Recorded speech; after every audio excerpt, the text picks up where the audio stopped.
유튜브 채널 딜티 구독, 좋아요 다들 아시죠?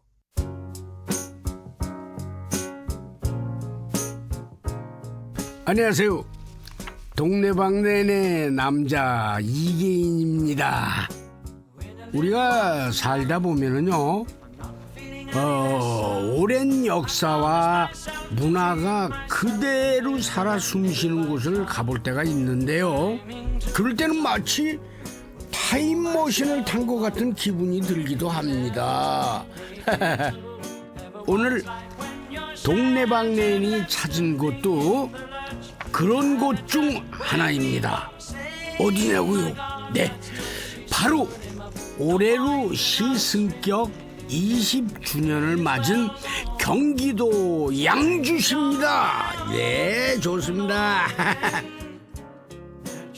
우리가 기억의 서랍 속에 놔두고 채 꺼내지 못했던 우리 선조들의 이야기를 양주시에서 만나보실 수 있을 겁니다. 네, 그래서 특별한 양주시 그곳으로 지금 출발합니다.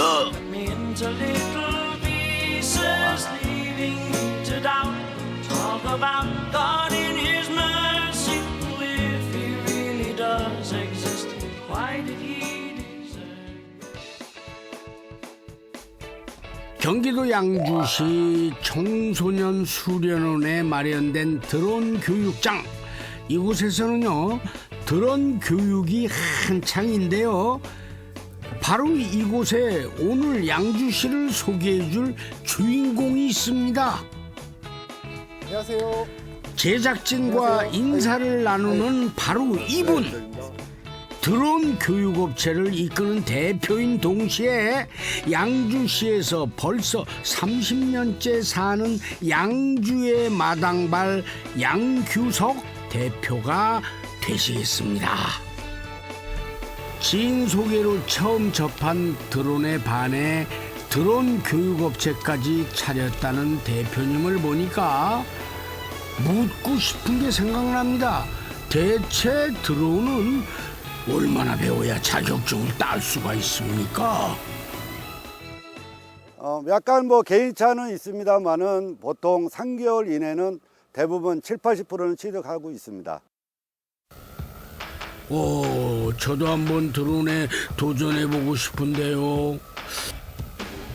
사실 요즘 드론 산업의 성장 잠재력이 높아지면서 그만큼 현장형 인재를 키우기 위한 업체들도 늘어나고 있다고 합니다. 그런데요, 드론 자격증에도 종류가 많다는데요. 어떻습니까? 드론 자격증이 이제 3단계로 이제 구분이 돼 있다고 보시면 되는데, 일반적으로 드론을 조작할 수 있는 조종자 자격증, 그리고 그 다음에 이제 지금처럼 수강생을 가르칠 수 있는 지도 조종자 자격증, 그리고 조종자와 지도 조종자를 평가할 수 있는 실기평가 조종자, 이런 식으로 3단계로 구분이 되어 있는데, 저는 이제 실기평가 조종자까지 다 이수를 마친 상태여서 이 수강생들을 조금 지도를 할 수 있는 자격이 있는 거죠. 역시 자격증에도 급이 있네요. 그런데 운전을 잘하는 사람이 드론도 쉽게 배운다는 말이 있던데, 그 말이 사실입니까? 운전을 좋아해가지고 이런 흥미를 느끼면은 드론도 똑같이 조종을 하는 거기 때문에 같은 흥미를 이끌 수 있는 부분에서는 통하는 게 있는데, 사실 운전이랑 드론 조작은 조금 별개고, 드론에서 이제 방향을 담당하는 러더라는 게 자동차 핸들로 회전하는 거랑 같은 식으로 이렇게 고개로 움직이는 거기 때문에 이 회전에 있어서는 좀 도움이 된다고 보실 수 있죠. 결국 크게는 상관이 없지만 조금은 도움이 된다고 이해하면 되겠네요. 그런데요, 초보자들이 배우기에는 그래도 어려운 게 아닐까요? 우리 교육생들에게 그 답을 들어봅니다. 다른 사람들이 드론을 배우는 걸 뭐 어디 영상으로 보거나 아니면 지인들이 날렸다는 걸 들었을 때는 엄청나게 꽤 어렵겠구나 이런 생각이 들었는데, 막상 해보니까 그 정도까지 많이 어렵지는 않고, 또 이제 가르쳐 주는 사람이 얼마나 좀 이해가 되게 잘 가르쳐 주냐 이런 거에 따라서도 흡수되는 그런 게 좀 다른 것 같더라고요. 그래갖고 이제 가르쳐 주는 사람이 잘 가르쳐 주면은 실력도 금방금방 늘고, 그렇게 되는 것 같아요. 그런데 방송 보시는 시청자분들 중에는 그걸 배워서 어디에 쓰지? 하고 궁금해하시는 분들 많으실 것 같습니다. 진짜 드론을 배워서 어디에 씁니까? 학생들은 보통 이제 대학의 무인항공과나 항공계열로 많이 진학을 하고요. 또한 이제 군인, 경찰, 소방, 이제 공직으로 또 많이 진출하고 있고, 지금은 이제 드론이 문화, 스포츠로도 발전이 돼서 지금 문화체육부에 e스포츠로 등록이 되어 있습니다. 그래서 앞으로는 드론이 물류, 운송에는 앞으로는 모든 것들이 드론이 활용할 때 있기 때문에 많은 젊은 친구들이 진로에는 큰 방향이 잡힐 거라고 생각합니다. 생각보다 쓸데가 많네요. 그런데 요즘 양규석 대표는 항공 촬영 협조 의뢰도 많이 받는다고 합니다. 그러다 보니까 또 다른 매력을 가진 양주시를 발견하게 됐다고 하네요. 양주에는 아름다운 산들이 많이 있습니다. 가막산도 있고 불곡산도 있고, 또한 유적지도 꽤 많은 곳이 있습니다. 향교 같은 경우는 은행나무가 너무 아름답고, 그렇기 때문에 양주의 아름다운 모습을 육지가 아닌, 평지가 아닌 하늘에서 보는 아름다움이 상당히 매력적이었습니다.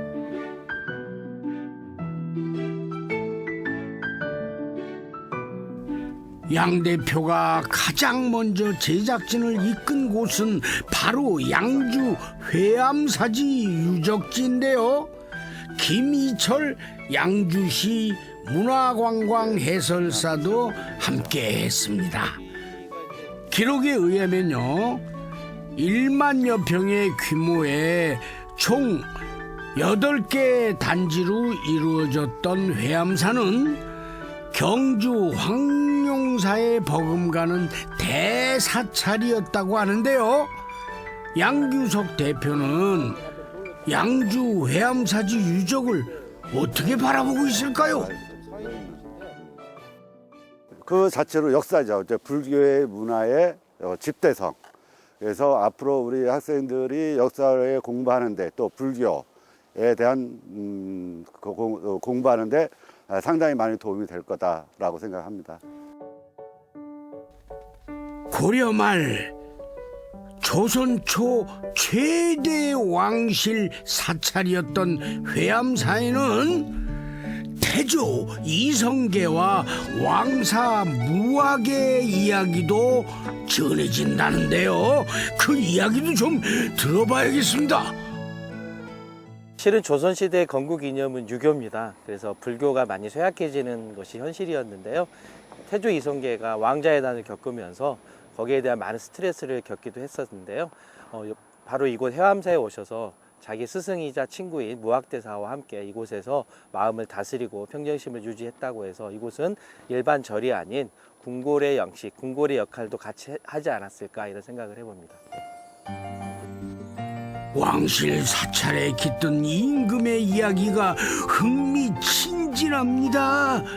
그런데 양주 회암사지 유적 발굴 조사를 통해 드러난 중요한 건축적 특징이 있다고 하네요.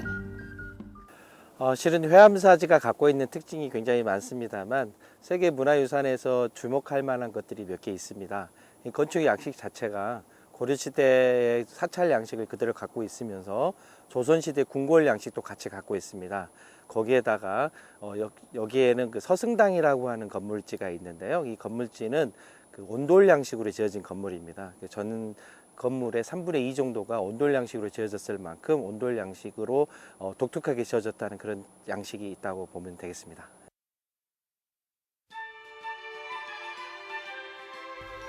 양주 해암사지 유적 바로 아래는 양주 시립 해암사지 박물관이 있는데요.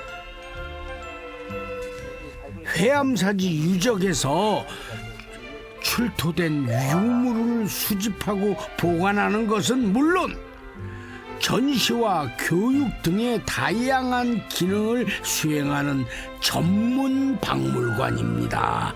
양규석 대표는 이 박물관이 무척 자랑스럽다고 합니다. 그렇기도 하겠네요. 오늘까지 또 5번째 방문한 것 같습니다. 올 때마다 좀 새로운 것 같아요. 처음에 우리가 여기에 불모지에 있을 때 하고 또 발굴 작업할 때 하고 또 조금씩 볼 때마다 양주 시민으로서 좀 뿌듯하게 역사적 가치가 있어서 너무 좋다고 생각합니다. 해암사지에서 출토된 다양한 유물이 모여있는 이곳을 대표하는 유물로는 어떤 것을 꼽을 수가 있습니까? 아무래도 해암사지를 대표하는 청동금탁이 아닐까 생각이 듭니다. 청동금탁이야말로 이곳이 해암사지 그 단서를 결정적으로 제공해준 그 보물이기 때문입니다. 해암사지가 어떤 이름으로 누구의 시주를 받고 누구의 후원을 받고 이렇게 중창이 되었는지 그 이름이 거기에 적혀져 있습니다.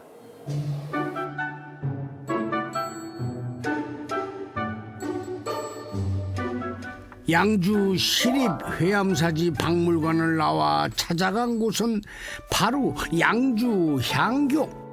울창한 느티나무가 버티고 선 양주 향교에서는 향교 지킴이나 다름없는 이원희 사무국장이 반겨주었는데요. 태종 원년인 1401년에 세워져 광해군 때 재건되었던 양주 향교는 한국전쟁 당시 불에 타 사라지고 말았지만 다행히 일부가 복원되어 지금에 이르고 있습니다. 양주 향교는 경기 북부에서 유일하게 의정부, 동두천, 양주 중에 유일하게 한 곳이 있는 곳입니다. 그래서 문화적으로 가치가 매우 있다고 생각을 합니다. 이 향교의 은행나무 등 단풍이 가을에 되면 엄청 아름다워요. 그리고 여기가 고풍스러운 먹과 단풍과 어우러진 그 전통적인 한국의 미를 담을 수 있는 곳, 아름다운 곳이라고 생각합니다. 그런데 향교는 어떤 업무를 하던 곳입니까?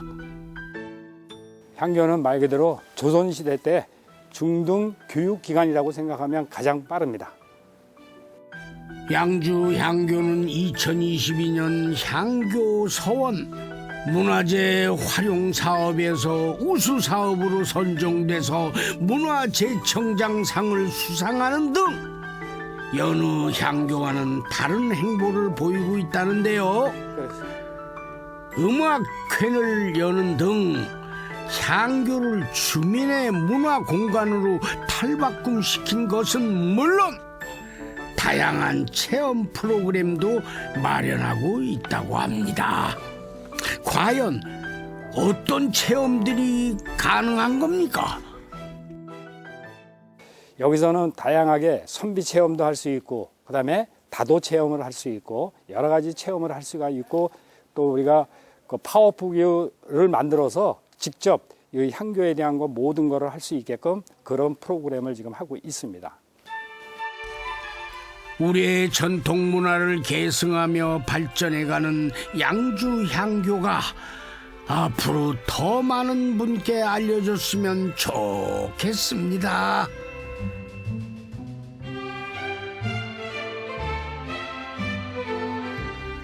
양주 향교를 나와 향한 곳은 바로 양주 관아지.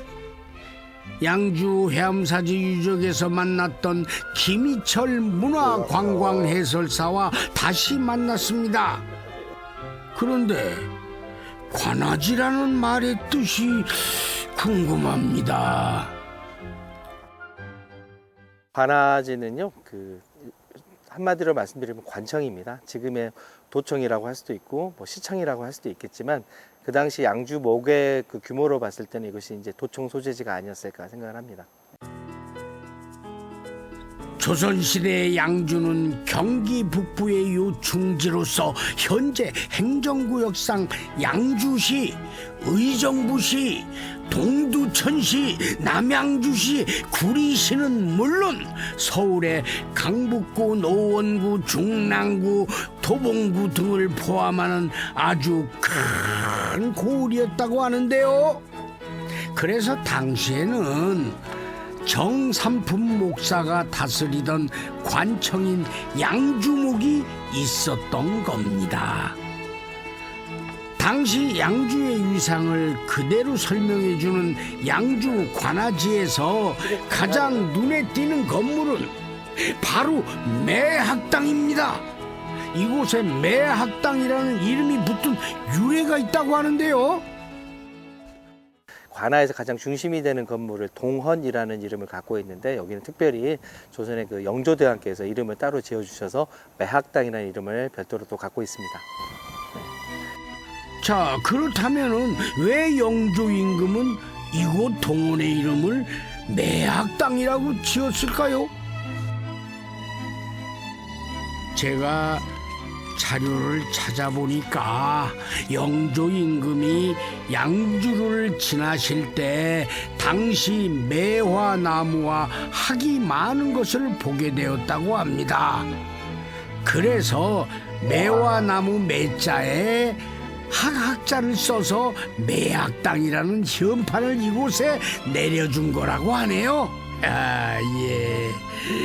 그런데요, 조선의 관아가 어떻게 이렇게 잘 보존되어 있는 걸까요? 네, 양주 관아도 실은 다 폐허가 되어 있었던 상태였습니다. 그런데 뒤에 보시는 매학당을 처음으로 동네 그 분들이나 시청에서 관심을 가지시고 매학당만 복원을 해놓은 상태였는데 한 5년 전에 그 문화재청의 도움으로 지금의 규모를 갖게 되었습니다.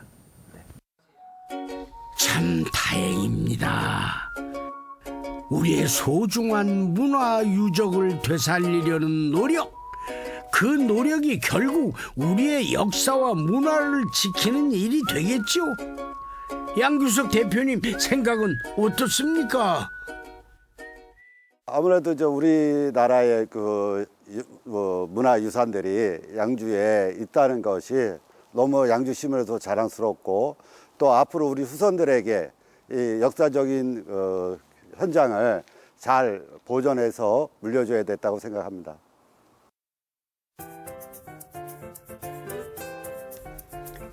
양주시의 오랜 역사와 문화를 산책하고 나니 양규석 대표도 허기가 지나 봅니다.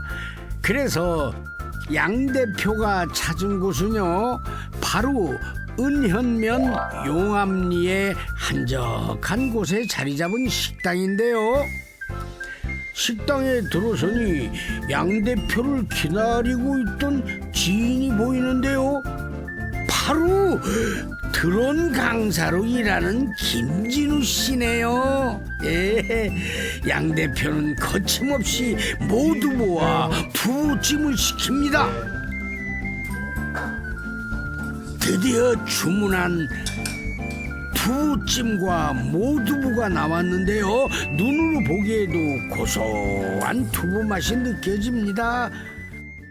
아, 여기가 두부가 유명한 집이에요? 예, 두부가 아주 맛있습니다. 그 전에는 여기 밑에 있다가 여기로 와서 우리 어머님 맷돌로 해준 그 맛이 향수가 좀 나와서 자주 옵니다. 신김치에 모두부를 먹다가 두부찜이 어느 정도 끓자 곧바로 두부찜 먹기에 돌입하는 양 대표와 김진우 씨 표정이 즐거워 보입니다. 계속 먹지만 말고 우리 시청자들을 위해서 맛 좀 평가해 주세요. 우선은 두부가 마트에서 사는 공산품이랑 다르게 직접 손으로 하시다 보니까 더 고소하고 막 콩 풋내 이런 게 안 나와서 저는 담백하고 좋은 것 같습니다. 손님들의 입맛을 사로잡는 두부 요리로 명성이 높다는 식당의 인기 비결을 사장님은 뭐라고 생각할까요? 그냥 신선한 걸로 하니까는 그런 것 같아요. 직접 농사져서 그냥 옛날 음식, 가정식으로 하니까는 많이 찾아주시는 것 같아요. 맞는 말이긴 한데 왠지 그 비결이라고 하기에는 좀 아쉽죠. 그래서 이 집 음식의 진짜 비결을 지금부터 하나하나 풀어보도록 하겠습니다. 먼저 특별하다는 두부찜 육수 어떻게 맛을 낸 겁니까? 야채 육수로 하고요. 그냥 두부 촛물 좀 들어가고 그렇게 해서 맛을 내는 거예요. 또그 모두부가 예. 다른 곳에 비해서 굉장히 이게 탄력이 좋고 그렇더라고요. 탱탱하고. 예. 그 간수로 조정이 돼요. 좀 딱딱한 거는 간수가 많이 들어가서 그렇고 두부는 간수가 생명인 것 같아요. 예. 그럼 간수는 어떻게 조달을 하세요? 저희가 소금을 사서 내리기도 하고 소금집에서 구입하기도 하고요. 네. 그게 비법이겠네요. 네네. 그 모두부에다가 그 묵은지를 이렇게 얹어서 먹을 때 그 감칠맛이 아주 좋던데 묵은지 자랑도 좀 해주세요. 묵은지도 저희가 요 앞에 밭에서 농사져서 직접 다 고춧가루도 양념류를 다 농사져서 하니까 신선해서 정성 가득한 맛있는 음식으로 오래오래 많은 분들의 사랑을 받는 식당으로 남았으면 좋겠습니다. 네, 정말입니다. 자, 오늘 양주시에서 함께한 동네방넨 어떠셨습니까? 오랜 역사와 문화의 흔적은 물론 좋은 맛과 멋진 풍경까지 함께 느낄 수 있어서 좋았던 것 같은데요.